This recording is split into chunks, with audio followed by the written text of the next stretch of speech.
Hey everyone, welcome back to Tinker and Bruce, the channel where you'll never know what you'll see me doing. Here is a finished product of the table I've been working on. I know I didn't get a video of the rest of it. Most of it was just sanding. I did have to fit these pieces along the side, and no pun on words, but they did give me a little bit of a fit. Is it perfect? No. Is there issues in the wood? Issues in some craftsmanship? Yes. But you also have to remember, I used what I had. These front pieces right here, if you look close enough, you'll see where I joined this at. I didn't have a piece long enough to go the full span, so I took two pieces and glued them together and made them one. Not ideal, but again, I was using what I had. This was just 3 or 4 old boards that I had from the home farm, and used them and got some good out of them. I put a coat of tung oil on the oak underneath, and you could probably see the color differentiation. And then on the top, on the cherry, I put cherry stain. And if you notice, you'll see how much darker it is. I thought it'd be a little bit of a pretty color contrast. I'm gonna let it sit here and dry for a half hour or so, then I'll take it in the house and let it dry in the warm air.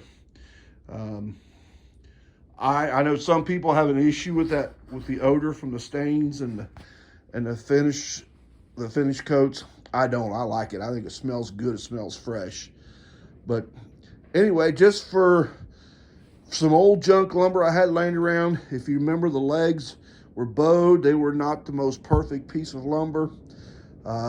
So I used just some sticks to make the braces. And then the tabletop was just a couple of old boards that Dad had given me from down home. We actually drug them off a lumber pile out in the barn. And who knows how long it'd been cut.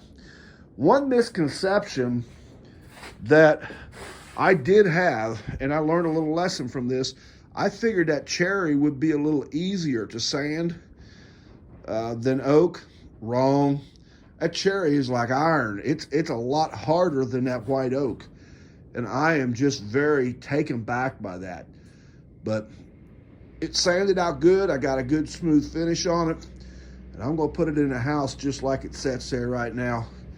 Put it under the TV, and when I get it under the TV and get a little something on it, I'll take a picture of it and put it on Facebook alongside this video. So anyway, thanks for kind of following me on this project. I know it's been kind of disjointed.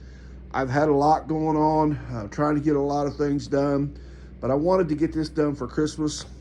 This is my Christmas present to myself, and I love doing this kind of stuff.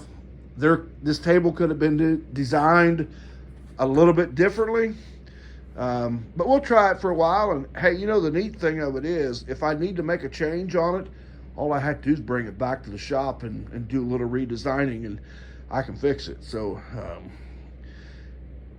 couple of pretty good pieces of wood, turned out better than I actually thought.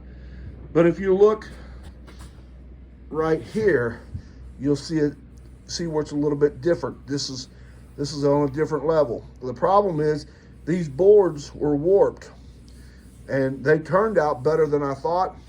But you know what? It's handmade. But look at that. Look at the grain in that.